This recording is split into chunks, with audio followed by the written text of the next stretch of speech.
And we're live. What's going on, everybody? I'm here with another episode of Make America Debate Again. I'm here with Dr. Shiva, who's a lot of things. He's a recent politician in the last few years who's ran against Elizabeth Warren. He also says he was the inventor of the email, but Wikipedia says he's not. So I wanted to talk about that because it doesn't seem like they want to give him credit. And also, he has a new book out about climate change, which is a topic I'm very interested in. Dr. Shiva, thank you so much for joining. Great to be here, An0maly. Thanks for having me. Yeah, no problem. Let's start it off with email. I'll get right into it because I always read, you invented email and you say it a lot. And then Wikipedia says controversial claim. And you've explained it a few times, but I want to go more in depth. What exactly did you do during the founding days of the email to the point where, you invented it? Yeah, so the issue here is An0maly. There is no controversy about who invented email. I invented the first email system in the world, period. The real controversy is why is there even a controversy? So let me give you the facts. And I think it leads to this broader question of where does innovation come from? Who determines who's smart, who's not smart?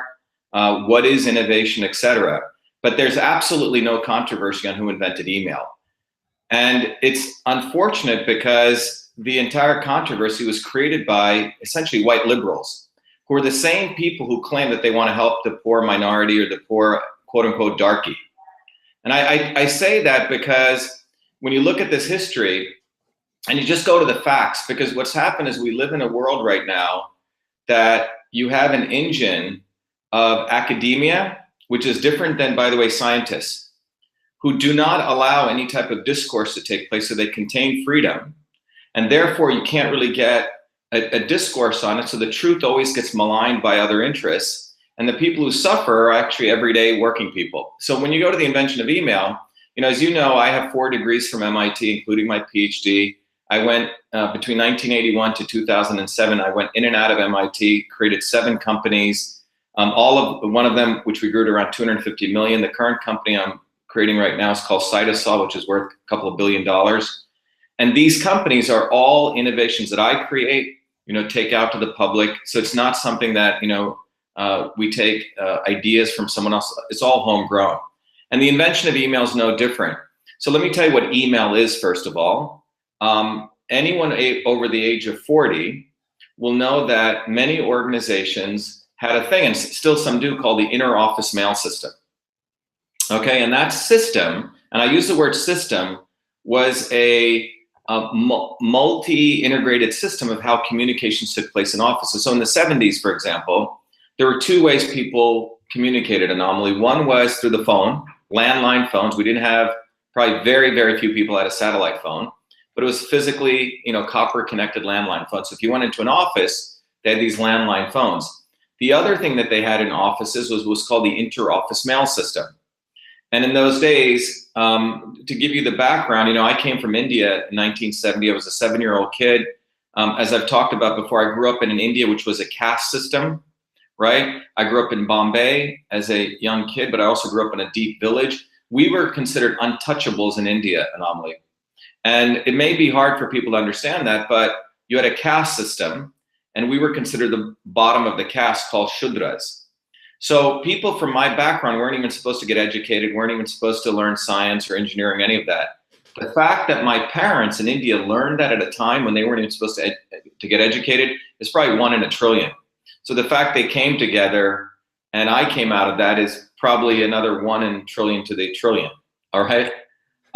So when we came here in 1970, I was extremely aware of the incredible fortune I had coming from India. So as a 7-year-old kid, I was very ambitious, both in sports and academia, or academics. By the time I was 14, I had actually finished calculus in the 9th grade, and I was being shipped to the high school with people 4 years older to learn calculus, finished that. And in the summer of 77, 78, an incredible opportunity opened up. I had the chance to go, while I was living in New Jersey, all the way to New York in a special program where 40 kids got selected to go study at NYU, the Courant Institute of Mathematical Sciences, one of the most elite institutions. And these 40 kids essentially were in a Navy SEAL military-like program where in a very short period, we learned 7 computer languages, learned how to program. And it was an extraordinary program. When I finished that, I had some high school courses left, but I was very fortunate. I actually got a full-time job in Newark, New Jersey, which nothing is supposed to come out of. Most people are, even in those days, were afraid to go into Newark, and people still are. But in the center of Newark was a small medical college called the College of Medicine and Dentistry, which today is called Rutgers Medical School. And so what happened was my high school teachers were very supportive of me. These were teachers, An0maly, who worked 3 or 4 jobs, okay? This was at a time when you had public school education, which really worked. My loving parents, and I found a mentor at Rutgers Medical School whose name was Dr. Les Michelson. Les is still there. He's the head of high performance computing. And Les was an experimental physicist out of Brookhaven National Labs. And at that university, Les had set up a network. Now, you don't need the ARPANET. The total lies are that the ARPANET, the military industrial complex, contributed so much when a lot of other people are doing much more extraordinary things. But Les had created a computer network between Newark, which was in Newark, the other campus of Rutgers, which was in Piscataway, and another campus, which was in New Brunswick. And when I first started there, I was actually doing medical research. I was using my computing skills to program computers on how to mix computers with biology. And I was actually solving a very interesting problem, looking at why babies were dying in their sleep. We had sleep data. And I, in fact, went on and published a paper long before I came to MIT on that. But Dr. Michelson also gave me another challenge. So as I mentioned, in these offices, like every other office of the time, they had the phone system and they had the inter-office mail system. Every secretary had a physical desktop, a desk. On that desk was this thing called a typewriter. On that desk was the inbox, the outbox, the drafts. There was actually a trash can underneath her. Behind her were folders, literally metal folders. On her desktop was also a thing called paper clips, whiteout. She would write this thing called a memo. And the memo had a very particular structure. As many memos of the day, on the top it said memorandum, to, from, subject. Mm-hmm. And they would sometimes do what's called a carbon copy. It was a social media of the time. And you literally, if I sent you an email or a memo, I could CC other people, and I'll explain why they had that, which literally meant I would take 2 pieces of paper, stick a carbon paper, and for every CC I had to retype, okay? So it was a lot of work. And you had registered mail. It was a very complex system. And I think if you go to the website on Inventor of Email, you'll see these mail. So once you wrote a memo, so for example, if I was gonna hire you, An0maly, for a job, right? I would write to my boss, I'd say, I'd like to hire this guy, here's his resume, that would be an attachment, and I may CC 10 other managers. That would get circulated, everyone would give their comments, and then we would decide to hire you, okay, or not. So I just want to ask real quick, because I get what you're saying. Where does the controversy come in? You said it was like white liberals. There is no context. Yeah, but I want to give you this context, because in those early computers, you could send simple text messages. That's not what I'm talking about. So I was asked to convert this entire system, about 100 different features, An0maly, for secretaries. You see the guys in the white, I'm giving you a scenario because in those days, who used computers? It was old white guys in lab coats, nerds with glasses and pocket protectors. And the secretary was always a woman. And these nerds never thought a secretary could ever even touch a computer. So my customers, as a 14-year-old kid, my challenge was, could I convert that entire system to the electronic format? So I wrote 50,000 lines of code, captured every feature in that system, which is in every email system today. And I called that system email. So first of all, I wrote the code, captured every feature, fact 1, which is now in the Smithsonian. Fact 2, I called it email, a term never used before in the English language. Why did I call it email? Was because the operating system only allowed 5 characters. It was not an obvious term. The next thing was, in 1981, I went to MIT. And when I came to MIT, on the front page of MIT, I was a very humble, good Indian student guy, right? They listed, no, seriously, the Indians are brought to be humble, bow down, right? Sit in the lotus position, etc. And so when I came to MIT, the president of MIT, or the MIT official newspaper, listed 3 students out of 1,041 students on the front page who had done something interesting. And one of them was me, having created this first email system. That year, I went to the president of MIT's house for dinner because I was elected student body president. And he said, Shiva, it's too bad. He was a science advisor to Reagan. And he gave me some very powerful advice. He said, the Supreme Court, this is in 1981, doesn't recognize software patents. because the politicians didn't know what software was. However, in 1980, 2 years after I'd invented email, the laws were changed to use copyright law to protect software, okay? So he said, you should apply for a copyright. Again, my parents weren't lawyers like Bill Gates' lawyer, by the way, who didn't invent DOS, okay? Who no one questions him, or Mark Zuckerberg. So I had to send all my code to the Copyright Office back and forth. On August 30th, 1982, a young teenage American kid gets the first copyright for email, recognizing me as the inventor of email, because that was the only way to protect software invention. So in context, that's 1982. I wrote all the code, called it email, have the first copyright. There's no controversy. So how, okay? where do they build their case to make it so controversial? Right. In fact, so now fast forward, right, to 2012. In and out of MIT, I was on the front page for inventing many other things, won a bunch of awards at MIT. But in 2011, something interesting happened. My dear mom was dying of a horrible disease called pulmonary fibrosis. And in a suitcase, she had saved everything, all the code, all the artifacts. The senior editor of Time magazine, by the way, the only journalist today to actually review the materials, went through it, and he wrote a very powerful piece called The Man Who Invented Email. You can go look at it, November 11th, 2011. 3 months later, the Smithsonian contacted me, and they wanted all my materials. They said, we've never seen anything like this. It was like a new skull was found in Africa, anomaly. You had the date beaten, right? You had the other dates beaten, like precursor. Yeah. And February 16, 2012. Well, there is no other date. These guys didn't invent email. They invented simple text messaging. In February 16, 2012, it goes into the Smithsonian. There's a big ceremony. So a month after my mom died. And a Washington Post reporter, a young reporter, writes an article called Shiva Ayyadurai, honored as the inventor of email. Now, you would think that should be an amazing event to celebrate the American dream. Came here with nothing, you know, and I went through the entire innovation process, 4 degrees at MIT, and invented many other things. The instant it went into the Smithsonian, the instant that article was written, you see this hatred come up from everywhere.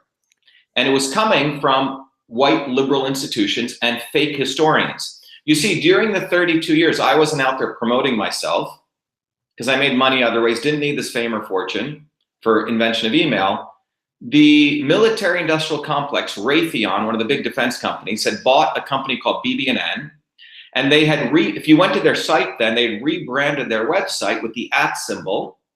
And many of the defense companies were getting into cybersecurity. Missile sales were going down. So nearly every defense company was getting into cybersecurity. Part of cybersecurity is who can watch and observe email, right?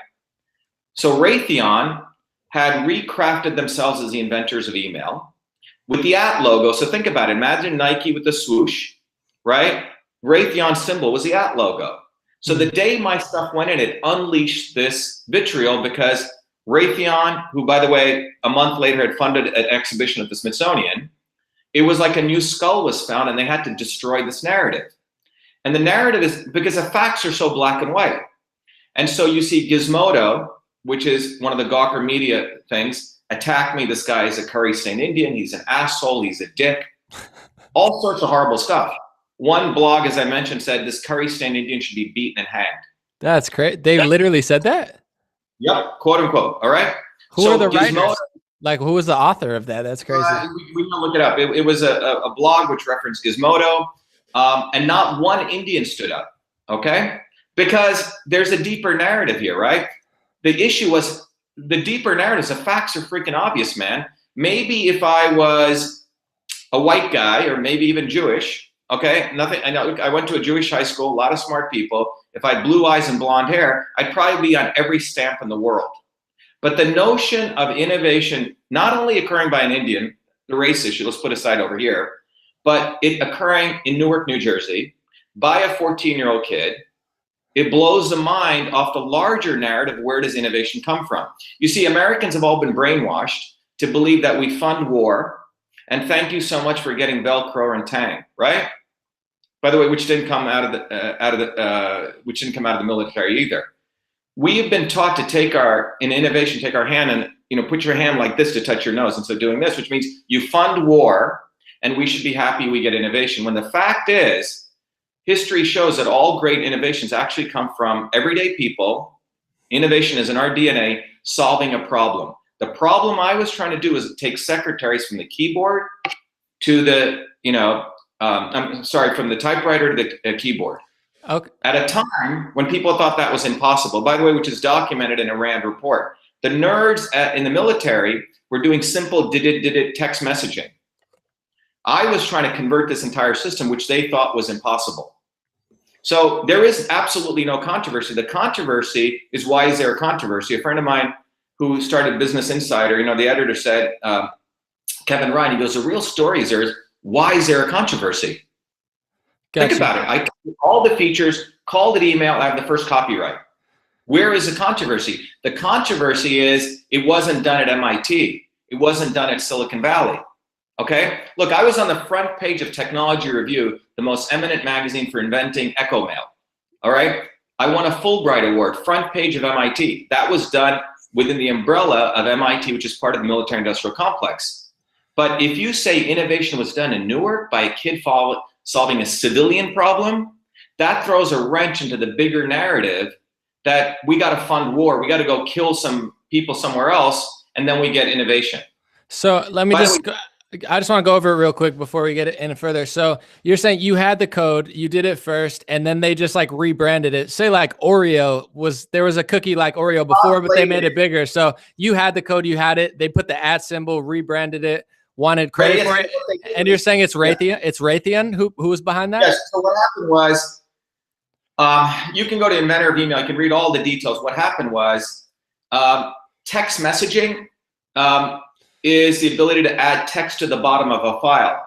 The guy who they rebranded, it's almost they did a casting call. He's got glasses, pocket protector, beard, okay? Not a good looking Indian guy who plays sports. You see, that's the other part of the segregation here. You have to look and smell a certain way, then you're an inventor. You can't articulate, you shouldn't look good, you can't, you see what I'm saying? They've created a narrative, what an innovator, just like an artist must be crazy. Yeah, I want two questions real quick. One, nowadays it seems like they're into the race stuff, but you're also not liberal. So do you think if you were liberal nowadays that they'd use your story as like a puff piece? Look, in the middle of this controversy, you see the real racists are white liberals. Like working class people, I mean, I grew up in New Jersey with everyday working people, man, they get this, okay? There is racism, but the racism is not what you think it is, because, I mean, I have a different definition of racism. And what happens is the right doesn't really know what racism is, and the left takes advantage of that when they're the real racists. The real racism is drawing boxes around what someone is supposed to do, okay? It's a very deeper form of racism. If you were liberal, though, do you think they'd use you now? Like, say you were like an Elizabeth Warren and you were big government, all those. No, because my thing is two things. Let me give you a juxtaposition to this. You know who invented TV? Well, they say it was, I forget his name. Remind me. Yeah, Philo Farnsworth, exactly. Okay, a 14-year-old kid, similar circumstances in Franklin, Idaho. He had a very supportive family. He had a mentor, and he was in a farm in Franklin, Idaho, in a small town of 600 people. He went through 60 years. Finally, there's a statue of him in Washington. Now, Philo didn't have a race issue, but he did it outside of the military-industrial complex. You see?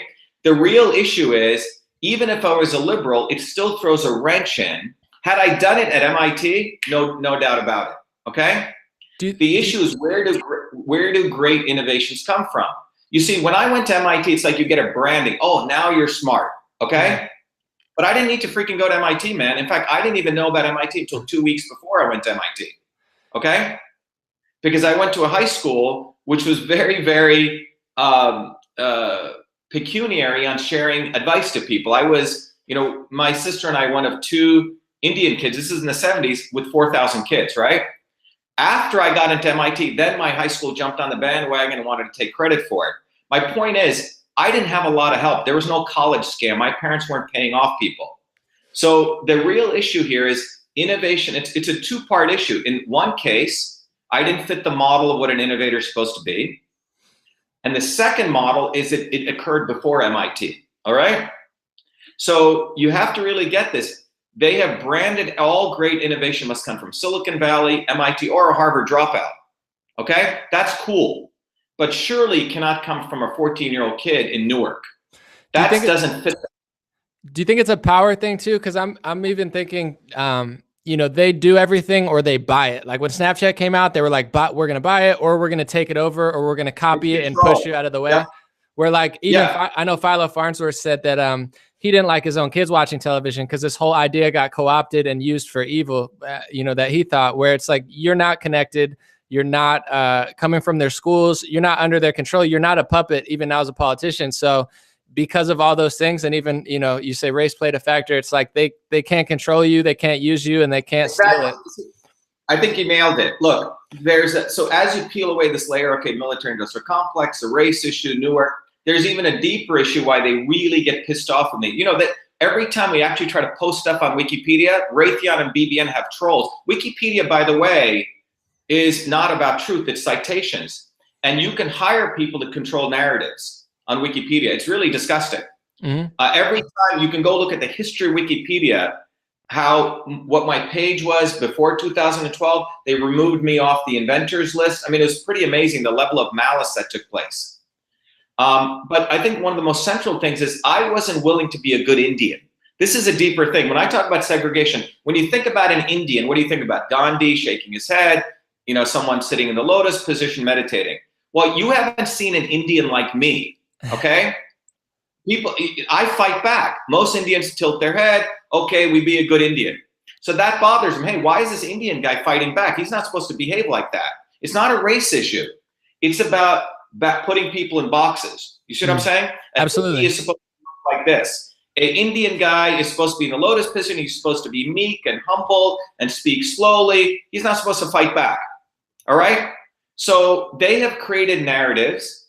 And if you don't fit that box, it could be color, skin, having a beard, not having a beard, looking a certain way, then you are attacked because you violate their system of control and power. That's what this is fundamentally about.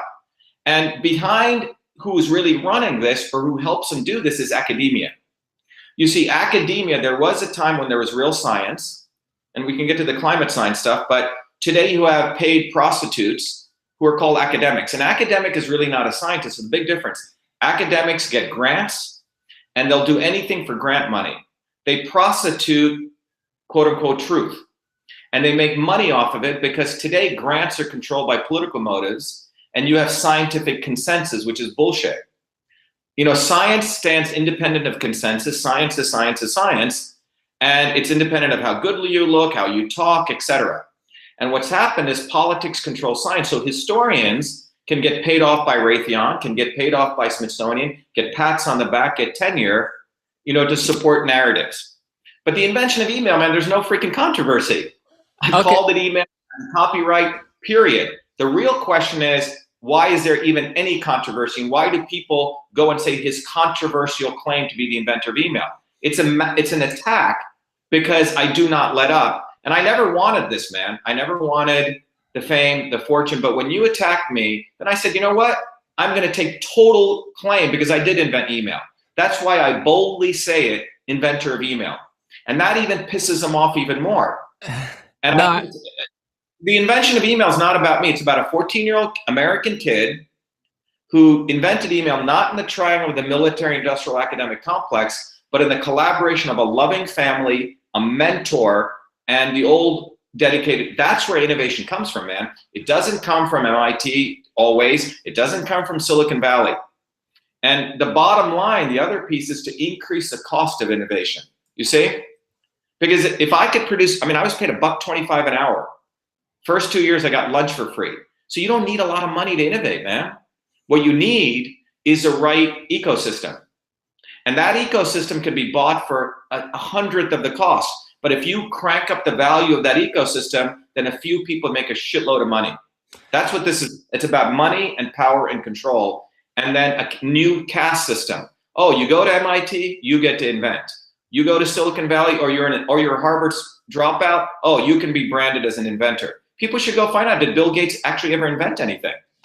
He stole DOS from somebody else. Zuckerberg stole it from someone else. Had I made $1 gazillion, had patent law been around, no one would question me. People say, oh yeah, you're the inventor of email, you got $1 gazillion.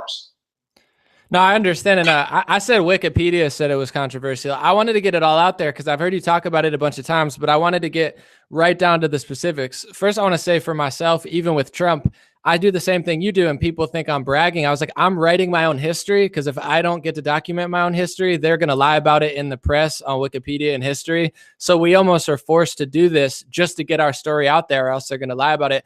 I just wanted to get right down to it so people can hear and be 100% sure. So you had the coding first, you had the idea first, the whole idea. They tried to tie the text message stuff they were doing to it, and they put the at symbol. Yeah, rebranded it and just attacked, even though you had Smithsonian and the first press on it. So they came after it afterwards. The Smithsonian, remember, the Smithsonian is run by a bunch of academics. It went viral. And then the Smithsonian, after they were attacked, they said, oh, very clever, electronic messaging predates email. I never said I created electronic messaging, which is changing messages between electrical devices. That credit goes to Samuel Morse, okay? It doesn't even go to Raytheon. But I invented email, the system as we know it today, period. There is no controversy. And if anyone wants to debate me on this, bring it on. But they don't want to debate ever on, look, we'll move to climate science. When there's such facts that are so clear, they always create controversies because that is their only way to diminish the truth. And you know, that's the reality of what's going on. Look, not only did I invent email, then I went on to create another company in 1993 to analyze email. You know, I made 250, grew that to 250 million bucks.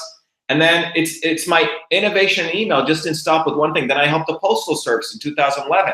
I was funded by the Postal Service to give them ideas on how email could be used as a public service. So you're looking at a guy who's been working on email since, you know, a 14-year-old kid.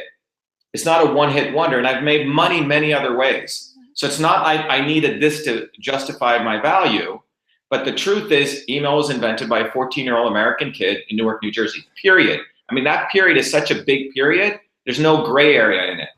Well, I wanted you to get that story out there, and it's no doubt with academia, with the news, mass media, they literally live in an upside down world where they're manipulating history. They're lying about almost everything. Up is down, down is up, left is right. Even with me, I got called last month, a white nationalist by a right-wing publication. Not true. Part Puerto Rican, obviously I'm white, but I'm not even a nationalist. They called me self-proclaimed in Fox News. So I do the same thing you do to get it out there because it's sad that we have to fight for our history and our legacy or else they're going to lie about it. The next one is something you talk about that I do too. You call yourself an environmentalist as I do, but unlike 99% of environmentalists, we think there's something up with climate change, and that's your new book. Tell me about it, and also tell me about, you know, the science and academia behind how they've been able to convince millions of people of something that there's not really that much there to. Yeah, so I think let's sort of understand, excuse me, you brought up some important things here, right? As we transition from looking at the facts about the invention of email, and there's a lot of lessons there, we move to the climate. By the way, the book is called The Climate of Science. It's worse, much worse than you thought. And that first subtitle in the book, there's a book some idiot wrote who's not a scientist, a guy who writes for the New Yorker. It's called The Uninhabitable World. It just came out. And his first sentence, it's worse, much worse than you think. It's alarmism. So, you know, that's sort of a joke on that. And we have, if you look at the cover of the book, we have, by the way, people can pre-order, we have the, the earth in the center and the sun rotating around it, okay? So, and it's called The Climate of Science, meaning what is actually going on with science. And look, just to give you the background, so this is what bothers a lot of these people, because if anyone's an environmentalist, it's me. And here's my credentials on that. First of all, I grew up in India on a farm. My grandparents were poor village farmers. Long before there was Monsanto and pesticides, we lived in, you know, people protected the land. I mean, I grew up on that. The second thing is, more recently, if you go to Whole Foods, you'll see a clean, certified label, which integrates non-GMO, clean food, where the food's coming from. I'm the one who created that label for the industry. You'll see thousands of products with it out in Whole Foods. And I work with industry manufacturers to do that. So I support, you know, clean food. The third thing is I was a guy who used this new technology that came out of my PhD work, which allows us to actually mathematically understand chemical pathways on the computer models. I mean, I've been doing modeling for 20, 30 years, so I understand mathematical models. We're actually able to model anomaly diseases, biological functions. And using that, we wrote a series of 5 scientific papers, where we conclusively showed that a genetically engineered food is not the same as an organic version of that. That, in fact, with soy, the soy will have around 250% less glutathione, which is one of the most important antioxidants. So I'm the guy who went head on head against Monsanto. I was attacked by the mainstream academics, and we exposed them also. And then more recently, I was in a movie produced by Pierce Brosnan, directed by his wife, called Poisoning Paradise. I'm the main scientist. I think it's won about 20 film awards. It's about the devastation that's taken place to the eastern part of the highland of Kauai, in Hawaii, by the agrobiotech companies, including Monsanto. So my point is, you're looking at it, if anyone's an environmentalist, it's me. And I have the credentials, but more importantly, environmentalism, in my view, is lowering pollution, okay? Clean air, clean food, clean water. So that's my definition. We want to lower pollution. So let's move on to climate change. Look, first of all, climate is always changing, so there's no denial on that. Is CO2 a greenhouse gas? Definitely. Do humans put out CO2? Yes. Do greenhouse gases raise temperature? Yes. So all of those we agree on. The issue is how much. It's not yes or no. It's how much, right? And that's where the science really needs to occur. So what's happened is the alarmism, if you actually look at it, it's been created by people who are taking advantage of the fact the average graduate who's coming out of university actually knows no science. And I'll come back to this. So a lot of people who graduate school think they know science, but they actually don't. They don't know the second law of thermodynamics. They don't know there's being force and acceleration. I think less than 1 in 10 people actually knows that, but they have a degree. Those people are really the soldiers for the climate alarmism. The average working person who has to work for a living, like a plumber, electrician, engineer, knows something doesn't smell right intuitively. So this is what has happened. I don't know how deep you want me to get into this, but at a high level, a set of people with monetary interests started funding people to create climate models, mathematical models, which predict how much CO2 will increase what they call the Earth retaining temperature, okay? And so they created their own battleground. They said the Earth, we have to look at temperature as a global mean temperature, the average temperature of the Earth, and increases in CO2 increase that global mean temperature. And they called that a temperature anomaly. And they created all these very interesting mathematical models, okay? Those mathematical models predict that the temperature will go up by 1.13 degrees all the way up to 3.4, a big range, all right? When most scientists already agreed that the last ice age took place, end of the last little ice age took place about a couple hundred years ago, and the Earth is gonna thaw anyway, and we're gonna raise 1 degree anyway. So even according to the current temperatures, we've gone up by 0.8 degrees. Their models predict much higher. And then if you argue with them, hey, your models aren't even predicting reality, they say, well, it could be other stuff. And do you want to discount that? They create uncertainty. So this is not science. So let's go to science. This is how science works. Science works, An0maly, you may see some phenomenon, an apple fall from the tree. And you may say, oh, that's an observation. And then you come up with a hypothesis to keep it simply a guess. Oh, I think the apple falls from the tree because of XYZ, okay? Some guess you make. And that guess may be a model, a mathematical model. Now, for your science to hold up, your guess, you have to drop a bunch of apples or drop anvils, whatever, right? Different things. And you have to be able to predict that behavior. If your model, if your guess doesn't predict what's going on, then your science is wrong, okay, period. It doesn't matter, as Richard Feynman said, how good you look, how nice you speak, where you come from, it's irrelevant. Your science is purely wrong. Well, here they have a mathematical model which is not matching the observation. So then in order to fudge that, they say, well, we didn't include aerosols, we didn't include that. But, and then they come back to you and they say, but anomaly, aren't you concerned that even if it's close, the whole world could blow up? So then they push forward. It's very, very, very powerful, insidious, the precautionary principle.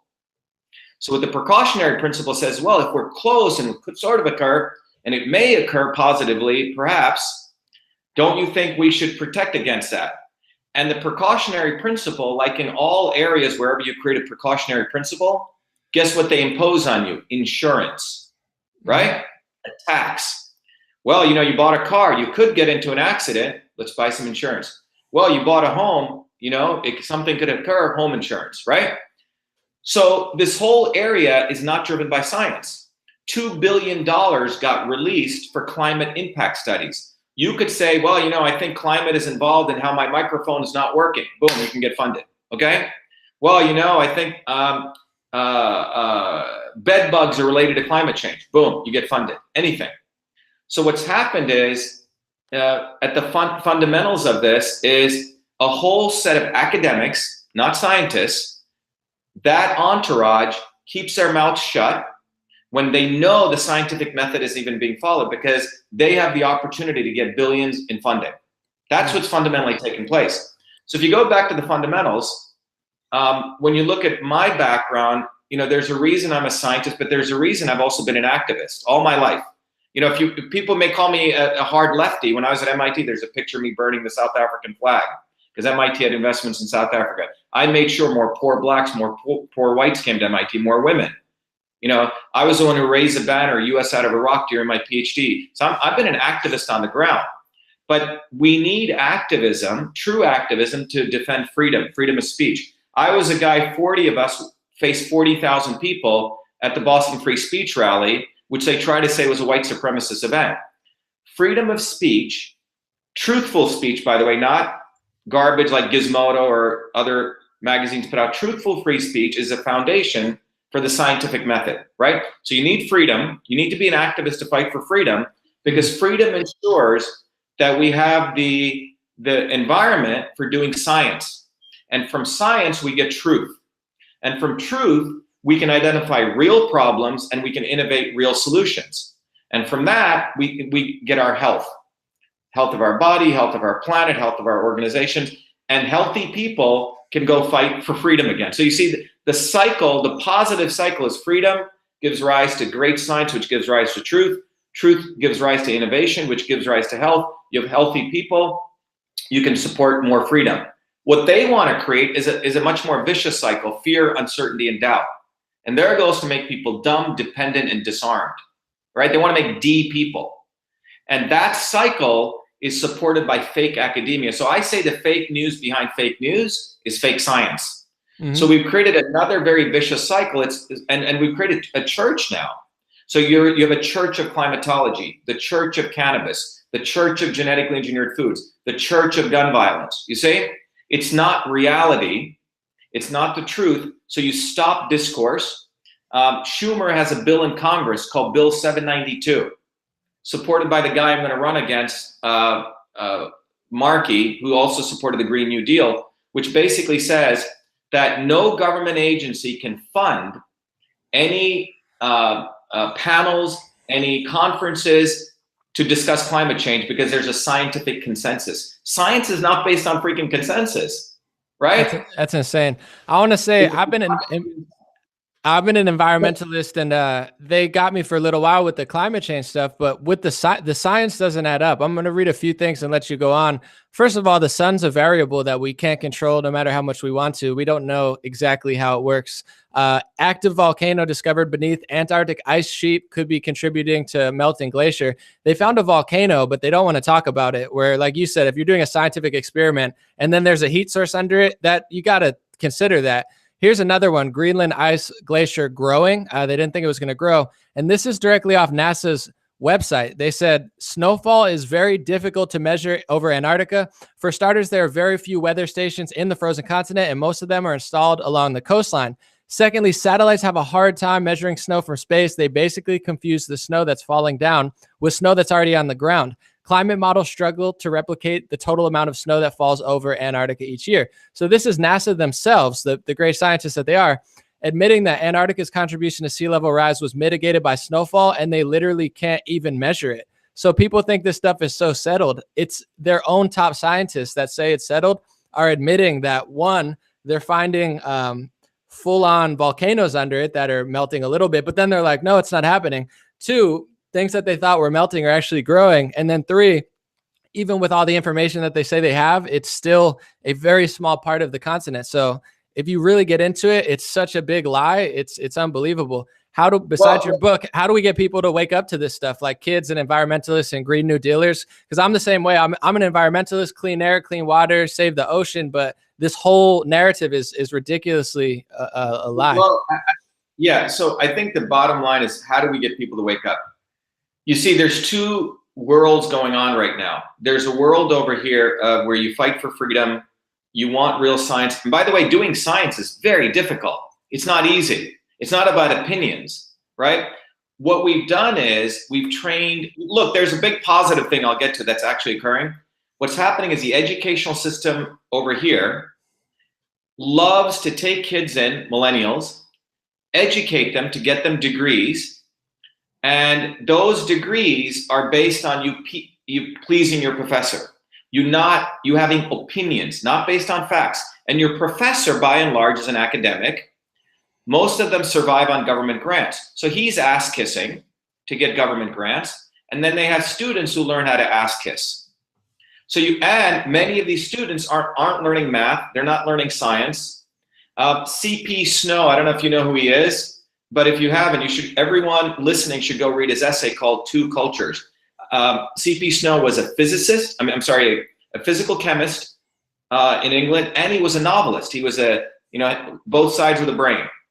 And 60 years ago, he used to go to these very posh English parties where all the people with their noses raised up, the English elite were there, very educated. And he would go among them and he'd say, how many of you know the second law of thermodynamics? And they'd be really upset. They go, what are you talking about? But to him, that was no different than asking, did you know Shakespeare? And then he would ask them, how many of you know the difference between force and mass and acceleration? Again, they would get pissed off, but to him, that was no different than, do you know how to read? If you ask the average college graduate today, how many of them know the second law of thermodynamics or force, mass, and acceleration? They won't. But they walk around thinking they know everything. Because what's happened is the entire college model is an indoctrination model. And so those indoctrinated people, whatever the issue is we can talk about, and that's what the book talks about. We take cannabis, we take GMOs, and my positions on that are not left or right. You take any of those positions, and what you find is the people who are being put in the front, the vanguard, to support erroneous positions are these college-educated millennials, who are basically functionaries of an establishment supported by other ass-kissing academics. All right, so we've created this whole culture of people who are essentially frontline people promoting narratives or consensus. The good news is the true scientist and the true worker, the working class person, 50% of people don't buy the climate change stuff because they use their rational mind. They use their common sense mind. And they know things don't add up. That's the optimism here. But when you go back to the core of this, the only way we fight this is to demand freedom at every step of the way. Open discourse, open discourse. So in the 1500s, you may know, the Catholic Church passed the edicts, the decrees known as a Council of Trent, which basically said no one could refute the Bible. Well, 25 years later, when Galileo said, wait a minute, the earth spins around the sun, that the Council of Trent's decrees were used to persecute him. Well, Schumer's bill 792 is no different. And in 1960s, you may know this or may not, there was an amendment called the Mansfield Amendment, which was passed, which said that all basic research would no longer be funded by the military unless it was for weaponry. So what ended up happening was all the scientific funding, by and large, most of it moved to the NSF, National Science Foundation, NIH, who were highly political organizations. So what ended up happening was scientific research is dictated by politicians. And Eisenhower talked about this in his farewell address. So you have science being dictated by politics. And that's why we're at the situation we're in now, that you have most academics are prostitutes. They're not real scientists. They're not, frankly, many of them got into academia by not, in fact, being good scientists. They're essentially salespeople, flim-flam people. About a month ago, An0maly, there was an event at Andover, Massachusetts, this library, about 150 people. Again, one of these flim-flam guys, you know, wearing his nice glasses, looking like an academic, the director of some center at Boston University, gets up there to these everyday people who, you know, all are college educated, tells them the oceans are getting more acidic. It's a false statement. He would get an F in chemistry. The oceans maintain pH between 7.3 and 8.5, right? Anything above 7 is not acidic. It's called alkaline, basic. Anything below 7 is acidic. So I said, well, what's the pH of the ocean? And he was startled. And it's up on YouTube. And I said, what are you talking about? I said, you don't even know Chemistry 101. But no one challenges these guys because he used the term acidic, you know, like stomach acid, and he alarms people. So the bottom line is we need to have open discourse. There's some wonderful research that was done by Danish scientists, just came out. Over 20 years, these guys busted their buns.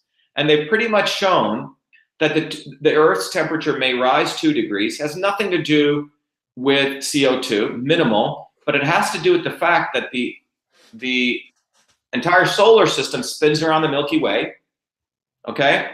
We get different levels of cosmic radiation, and the sun also has a cycle.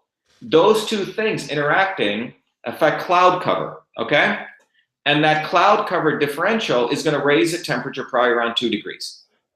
Okay, but blaming CO2 as one single variable, using the global mean temperature as one single variable to explain a very complex system of turbulent fluids of the ocean, turbulent fluids of the atmosphere, is not science. It's total BS. And by the way, a lot of these academics know it's BS, but they're keeping their mouths shut because if they said anything, their other peers are going to shun them, and they're not going to get funding from any other areas. So the climate of science, you know, what I talk about in this book is I give this dynamic of what I just shared with you. You need freedom to have science to get truth, and from truth is how we get health. Otherwise, we're going to solve fake problems, fake solutions. And in the middle part of the book, I go through climate change, I go through cannabis, I go through GMOs, and some people may get upset because I'm not taking a left or right position on this. I'm taking a position of science. And what you find is part of the cocktail mix here is to always bring a social justice issue. So when you talk about genetically engineered foods, as I talk about in the book, they say, well, we got to help the poor darkies in Africa and India, right? You know, the big bellies, they show those pictures. We need genetically engineered foods when it's actually false. It has nothing to do with GE foods. You look at cannabis, oh my God, we're incarcerating blacks. So we got to get cannabis to every man, woman, and child. And I'm not talking about everyone's freedom. People should be able to do whatever they want with their bodies. I'm not talking about the political issue of criminalization or decriminalization or legalization. I'm talking about the scientific issue that there's a fundamental linkage between cannabis, violence, and psychosis. Hundreds of papers, but they don't get out because now big marijuana is involved. You know, the joint today is 25% THC, not the joint of 1960s, which was 1%. The cannabis, you know, plant has become a delivery engine for THC, just like cigarettes are a delivery engine for nicotine.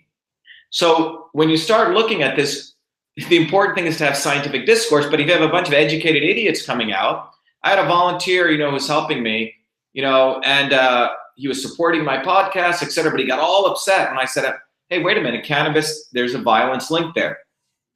22-year-old kid, no training in chemistry, no training in physics, no training in anything, but he has opinions. So we live in a world of people with opinions not based in fact, because their professors have opinions not based in fact. So this is sort of the lineage of what's going on between academics and how they're creating a bunch of educated idiots. Absolutely. Well, you really nailed it. It's the people that don't know what they're talking about, and they have every right to have their opinion or false perspective. But those are the top people that want to shut down every single conversation, whether it be at the border, climate change. I mean, there's not a single topic that they don't want to shut down and not let you oppose. They use the LGBT community, women, social justice galore to shut down the conversation completely. And same with marijuana. It's like you can have a discussion, use your science, they could say theirs, but the people on all angles that don't know them, especially with climate change, the more I've researched into it, like the stuff I shared, there's so much about it that not only is not even remotely true, but like you said, it's not, there's other factors like the sun, we don't really control. It's up there, it's hot, but to say that we have control over it is ridiculous. So with marijuana, what are you saying with marijuana? You think it's, or based on your studies, linked to violence? Yeah. So let me give again, just to be clear on this, because it's hard. What's happened is we've trained people to be left or right. Oh, if you're against GMOs, that means you're a lefty. That means you must be pro climate change. Okay, you see what I'm saying, right? Absolutely. Pro cannabis, but these issues they're not like that. Again, we don't. So when you look at cannabis, this is the narrative, right? You have to understand that in the 60s, one joint had about 1% THC. Okay. If people got the sensimilla, it was a pure female plant, high levels of THC. During the 60s, starting around the 60s and 80s, cannabis use went up, and then it actually started dropping. In the 90s, George Soros got involved, and they created this new model. Okay, remember, this is the way that this fake science and fake news works. Always include some oppressed group. Always throw in social justice. Okay, blacks are being incarcerated twice as much. Well, blacks are actually using cannabis twice as much. Okay, and we got to make sure that we don't hurt all the people dying of cancer. So cannabis was good for everything. So Soros funded about $100 million into the cannabis lobby. And what you see is that cannabis use goes up. And at that same time, the level of THC went up. About 25% of the cannabis plant today is THC. And so just to give you an analogy here, prior to the 1900s, mid 1800s, there were a handful of deaths on tobacco, handful. Then they started mixing the American and Indian varieties, and then cigarette companies made the cigarette a nicotine delivery engine, and their target market was young people, because once you got someone addicted, you keep them for life. Same with alcohol. And this is marketing 101 or finance 101. It's the 80-20 rule. You only need 20% of people to use your product, fanatics, and you can generate 80% of your revenue. So for example, in alcohol, the 15-20% of people who drink 4 to 7 drinks a day generate for the alcohol companies 85% of their revenue. Same with tobacco. So with marijuana, when you look at it, right now you have heavy users, man. We're not talking about people who do a joint once in a while. We're talking about they want to get a certain percentage, 15-20% heavy users of THC at a young age. There's a reason that Marlboro just got into big tobacco, just got into big marijuana. They put about $2.1 billion. All right? That's Marlboro. So this is big marijuana. So when you look at it, THC is a very, very powerful molecule. And to keep it simple, if you look at, I have a very powerful technology. People can go look at it called Cytosolve, CYTOSOLV. It's my new company. We discovered a combination therapy for cancer, which we got allowed by the FDA. So if anyone, if you look at our logo, it says big pharma is a disease, we're the cure. So anyone listening, if you think I'm pro pharma, it's also going to break your narrative. I'm not, okay? So when we applied our technology, we went through probably about 20,000 papers.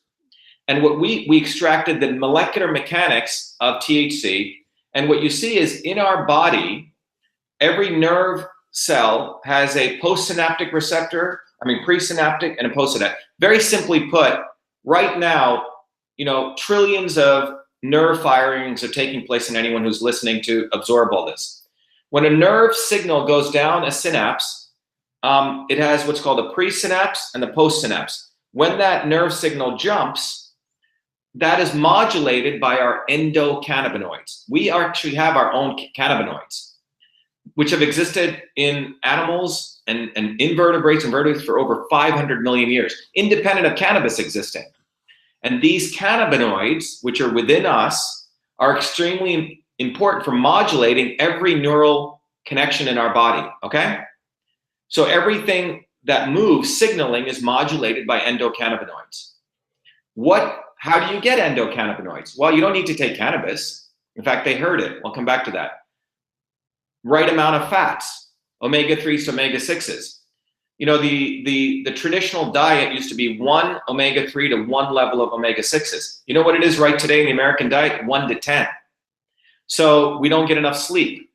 There are many things that modulate our endocannabinoids. When you meditate, you create endocannabinoids. If you exercise, you create endocannabinoids. Those endocannabinoids give you health. They're central. So what the research shows is THC mimics an endocannabinoid, okay? It lands on one of your endocannabinoid receptors, and you know what your body does? It shuts down its own production over time. So that's no different than a bodybuilder who wants to take more testosterone in because maybe his body isn't producing, so he takes testosterone. What happens? Your testes shrink, right? Because your testicles say, oh, wow, I got enough testosterone, even though it's not your own internal ones, and it shuts down. So what our research shows is that your body has a natural neural oscillation in the normal case. When you meditate, by the way, you get higher frequency theta and alpha oscillations. Meditation increases memory and increases recall. When you take THC, and there's various, when you could take a lot of it, acute THC, you could do what's called heavy users who do it over long periods of time, or you could be a young person, 15 before the age of 28, where your body's undergoing neurogenesis. In each of those cases, it essentially, particularly for young people under the age of 28, 15, 5 times more risk of getting psychosis or schizophrenia. And this is not just one paper. Thousands of papers show this. The correlation in the clinical research shows over and over and over again that there's a link between cannabis, violence, and psychosis. Now, so the quote unquote, the potheads, right, will say, oh my God, Shiva, you're against this or you're against freedom. No, I'm not against your freedom. The issue is that if you grew up in a family of schizophrenics, if you grew up in a family of psychosis, and you're 15, you're under 28, it's probably stupid to become a heavy user of cannabis, okay? It's probably you're setting yourself up for failure. Now, the other thing they've noted is you could have a heavy user over long periods of time, 30, 20 years. Suddenly they have a psychotic episode. And we've understood the mechanics why. And other people, it doesn't affect at all. Just like smoking, right? Or drinking. One of my best friend's fathers used to drink, a bottle of gin every day. No issues, okay? When he died, the doctors were like, we don't understand how this guy's liver is fine. So what we're talking about is it's not going to affect everyone. Everyone's body chemistry is the same.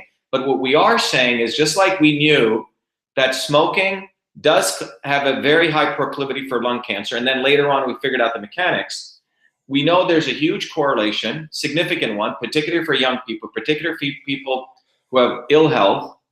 We've understood the mechanics. Now, what's happened is if you say anything against that, the so-called lefties who smoke weed or Joe Rogan and all these guys, who, by the way, are very well connected to big marijuana, probably going to be trillionaires or billionaires or multimillionaires, Snoop Dogg, etc., they don't want you to talk about this. Martha Stewart now is doing a gig with Snoop Dogg, okay? So you have a huge amount of people, or a small set of people are going to be billionaires and trillionaires, just like with climate change. And who's going to pay for this, be it climate change, be it GMOs, you go down the list, is going to be working people, because ultimately this increases healthcare costs. By the way, the amount of emergency room visits between 2009 to 2013 has doubled, with people coming in very clearly psychotic episode, and secondary reason, heavy marijuana users. So again, we're not talking about the marijuana that grew in India 5,000 years ago, which was 1-to-1. And by the way, Indians didn't smoke a lot of weed. Okay, this is all myths. In India, once every year, people maybe did the leaf, and not the leaf, the stem, which had a very low amount of THC. We're talking about creating a delivery mechanism for THC. By the way, let's talk about AOC. Here's a woman whose #1 advisor now, is her senior most advisor is a former head of the biggest cannabis lobby. 1 gram of cannabis requires 100 times more energy to produce than 1 gram of aluminum, which is known as one of the most difficult and energy intensive things. I mean, they're not growing these in nice organic farms. They're grown in a hermetically sealed, right, greenhouse. In Washington State, the amount of energy that's going to produce cannabis, you'll need to build another Grand Coulee Dam. And it can't be done with solar or wind. You're going to have to burn power. I mean, coal, etc. So when you really look about it, the goal is to lower pollution, right? The Paris Accords allows China to produce another 11 billion tons of carbon. So tell me, how are we lowering pollution? India can pollute another 2 more billion tons up until 2030, like China. So the entire situation is a big scam, and it doesn't, they identify a fake problem using fake science, promote fake solutions, and the end result is we're all gonna have ill health. And ultimately, they use the precautionary principle. So the average working person is gonna probably pay 50% more in energy. They're gonna get carbon tax. Their kids are gonna get numbed by, especially if they're below the age of 28, smoking weed.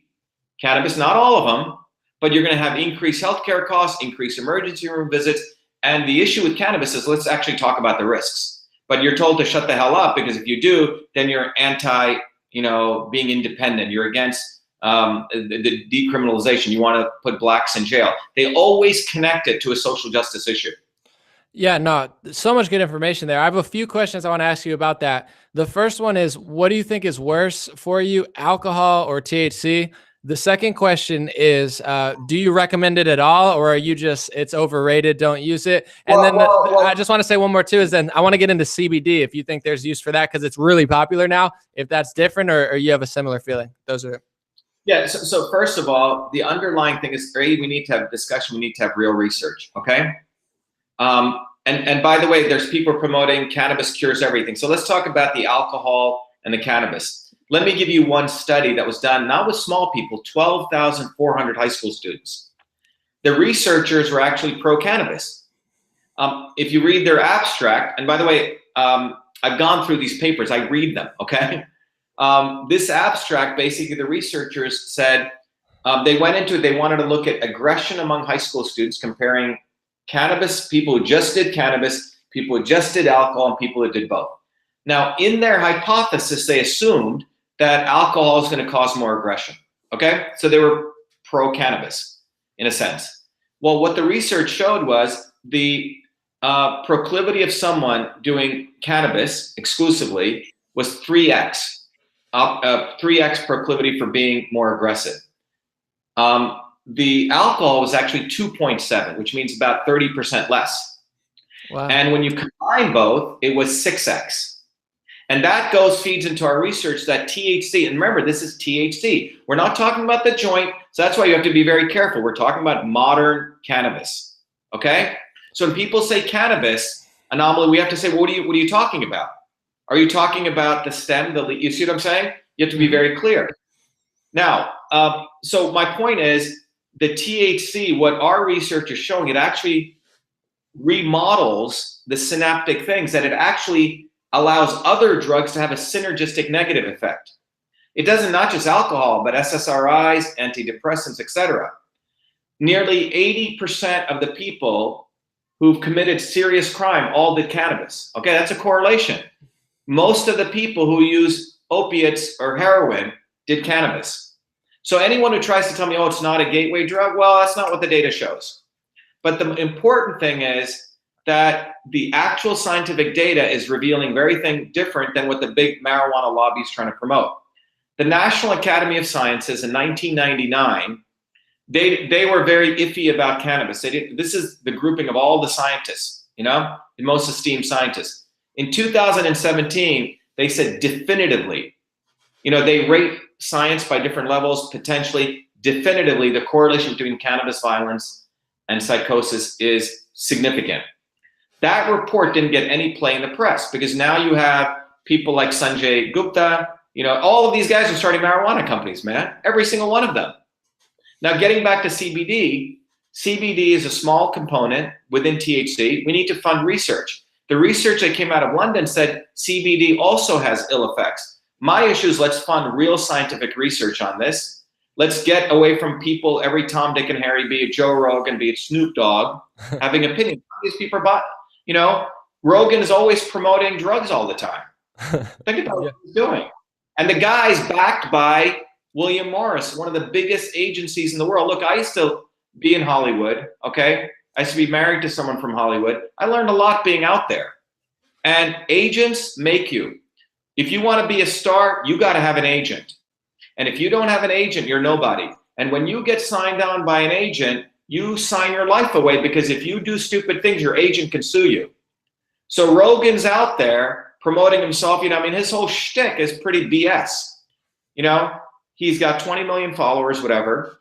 His entire shtick is everyone he promotes cannabis.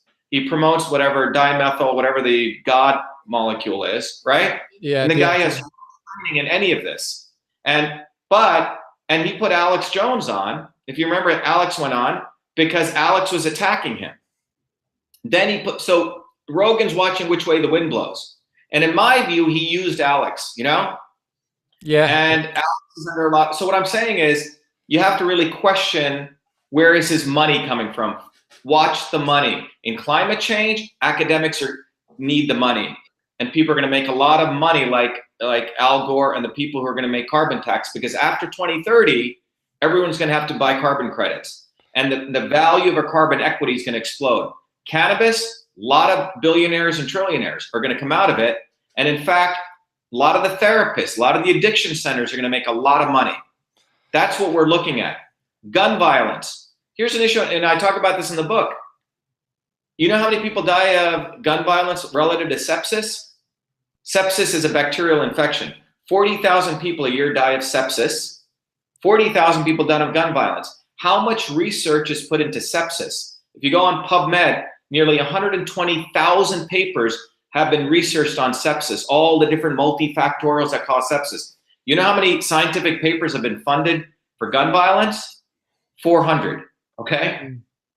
That's almost 330,000% difference. There are multiple issues which cause quote unquote gun violence. Family, violence on TV, antidepressants. We did a whole system syncing seminar, but we don't really want to know the truth. So we take one issue, take away the guns, CO2, right? It's always one little issue in a very complex problem. And then that one issue, academia makes funding, and the fake news media puts it out there. And then there's people who offer fake problems, and they make billions or trillions off of it. That's what's going on. But the essential issue is that we're training a bunch of millennials who frankly, have opinions on Facebook and Google. Great. But you better be able to back up your opinions by facts and science, which takes a lot of rigor, a lot of hard work, which working class people know. And good news is that working people actually don't get bamboozled by this. The people who get bamboozled by this are the moronic educated idiots who have a big student loan and live in their parents' basement. I definitely see the 80-20 rule in marijuana, because usually the people who use it use a lot. I'm somebody, when I was young, I used it too much. And I see that in hindsight, it was awful. And now I'll do it very sparingly. Sometimes I'll go weeks or months without. I'm not addicted to it. But I also think there's an element, I can't say for Joe, because I do think, like you said, he was like, oh no, people are turning against me. I need Alex. He definitely plays the seesaw a little bit. But there's some people who generally really do enjoy that stuff. I've never done DMT, but things like acid and mushrooms, they feel like it's almost religious or a spiritual revolution. And I've seen one of those where I was like, wow, that's interesting. But also I'm not this like, I'm not all in it all the time where I'm like, that was interesting. I'd be cautious with that, but also I want to hear the counter arguments. That's why I'm grateful that you're saying it, because anytime it's all in one direction, I voted against it in California because I knew once they legalized it, they're going to do all these regulations, and then I'm sure GMOs or pesticide driven. I'm like, I don't want the state to decide this. So what do you think about that? Like, are there any good aspects of marijuana and LSD, or you think it's just like not as great as they say per se? Well, look, you need to do the research. We should fund research. Okay, period. And let me tell you one thing. I did a podcast called Real Yogi versus Fake Yogi. Okay. Joe Rogan puts a third eye on his head, talks a lot of spiritual stuff. He knows nothing, frankly, about real spirituality. The guy's a fake. And I say this, nothing against the guy, but he's promoting a fake spirituality. Look, I grew up in India where my grandparents were poor village farmers, used to work 16 hours a day, but on weekends, my grandmother was a village shaman. Tattoos all over her arms. She would go into trances. I was taught to meditate as a young child, but what I learned from my grandparents, and these were everyday working people. They didn't have to go to an ashram, to sit with a yogi. Salt of the earth people are the most spiritual people, actually work and do an honest day's living. So one of the things my grandparents told me was in India, in ancient India, there was the fake yogis and the real yogis, okay? So if you went to a spiritual master, a true spiritual master, you know what he'd have you do, An0maly? First of all, he wouldn't take you unless you were truly ready to go through training. But if you were, the first 20 years of your training, he'd make you build a house, he'd make you walk up and down hills to cut down trees, you learn skills, carpentry, accounting. I'm talking about you learned actual skills. And then in your 20th year, something like that, in 1 hour, he taught you meditation and everything.